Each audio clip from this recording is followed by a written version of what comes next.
रामपुर और चिड़गांव में चरस के साथ 3 गिरफ्तार। पुलिस ने 4 आरोपियों को गिरफ्तार कर उनके कब्जे से चरस और चिट्टा हेरोइन बरामद किया है। पहला मामला थाना रामपुर के तहत दर्ज किया है।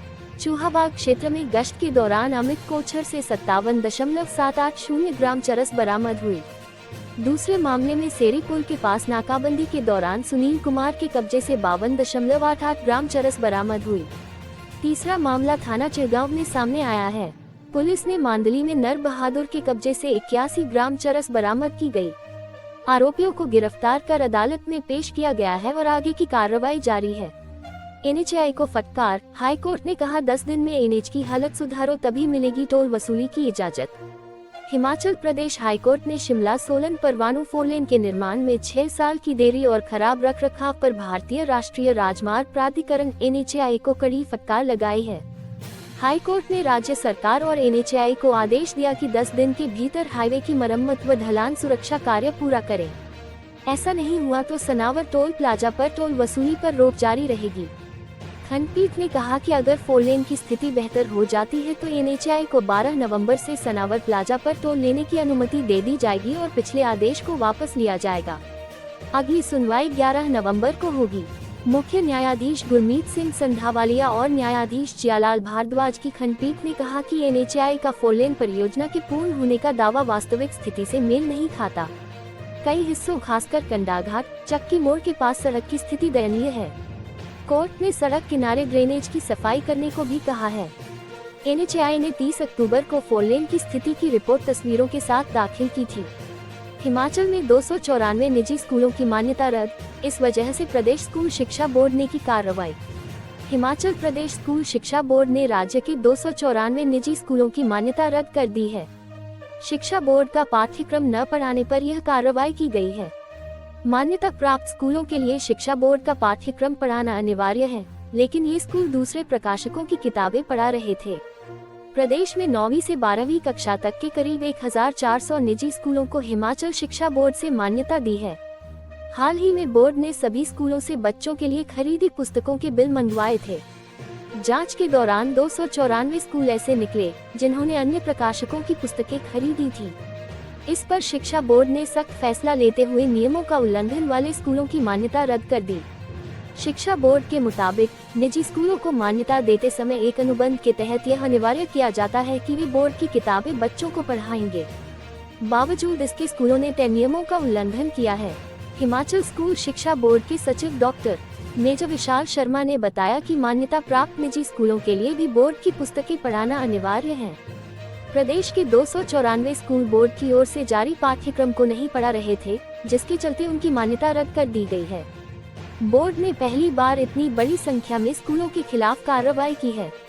पहाड़ों पर बर्फबारी से मैदानों में बड़ी ठंड, कुछ दिनों में और गिरेगा पारा, अगले 36 घंटे चुनौतीपूर्ण। उत्तर भारत में सर्दी ने दस्तक दे दी है। हिमाचल प्रदेश, उत्तराखंड और जम्मू कश्मीर के ऊंचाई वाले इलाकों में ताज़ा बर्फबारी के बाद ठंडी हवाओं ने मैदानी क्षेत्रों में भी सिहरन बढ़ा दी है। दिल्ली, पंजाब, हरियाणा, उत्तर प्रदेश और राजस्थान के कुछ हिस्सों में सुबह शाम तापमान में गिरावट के साथ हल्का कोहरा दिखने लगा है।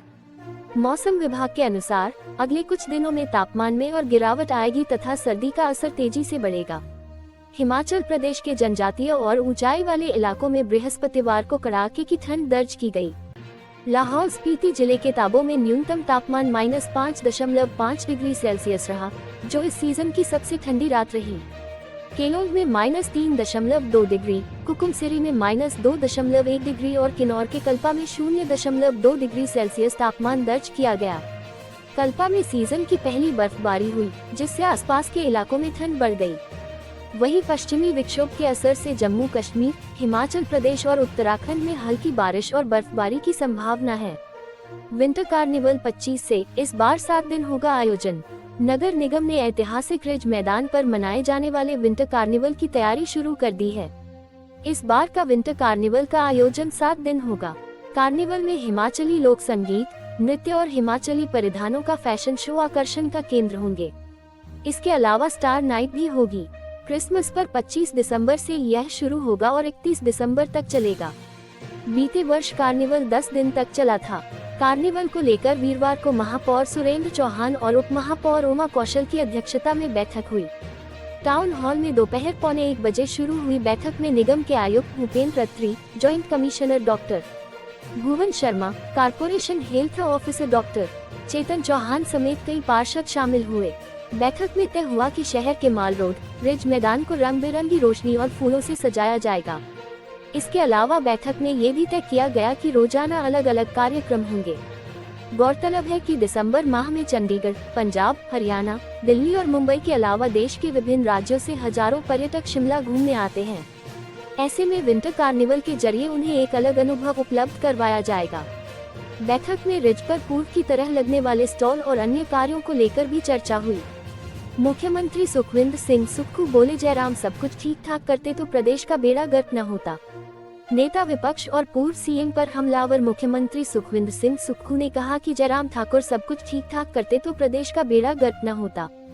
सीएम ने कहा कि आज राज्य की स्थिति निचले स्तर पर पहुंच गई है तो इसमें भाजपा के पिछले कार्यकाल की भूमिका है।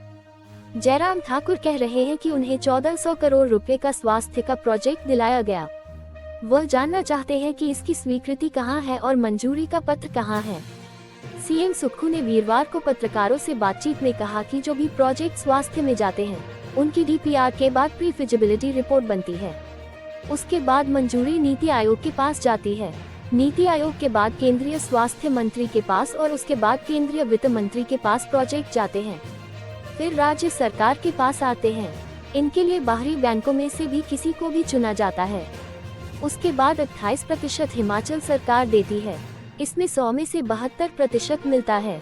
उन्होंने कहा कि जीका और विश्व बैंक के प्रोजेक्ट अपने प्रोजेक्ट हैं। जो वित्त आयोग की संस्तुति होती है उसके अनुसार इन परियोजनाओं में मदद मिलती है। उन्होंने कहा कि आगे 16वां वित्त आयोग भी संस्तुति करेगा तो उसके हिसाब से मदद मिलेगी। अभी आपदा के लिए 2000 करोड़ का प्रोजेक्ट ले रहे हैं। विद्यार्थियों को प्रताड़ित करने पर प्रिंसिपल की जवाबदेही होगी तय, उच्च शिक्षा उपनिदेशक ने जारी किया आदेश। सोलन जिले के स्कूलों में विद्यार्थियों को मानसिक या शारीरिक रूप से प्रताड़ित किया तो अब प्रधानाचार्यों की जवाबदेही भी तय होगी। ऐसा मामला सामने आने पर प्रधानाचार्य को भी तुरंत संज्ञान लेना होगा।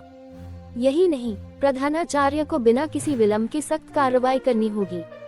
इसी के साथ संबंधित अध्यापक पर कार्रवाई करने के लिए आदेश जारी कर दिए गए हैं।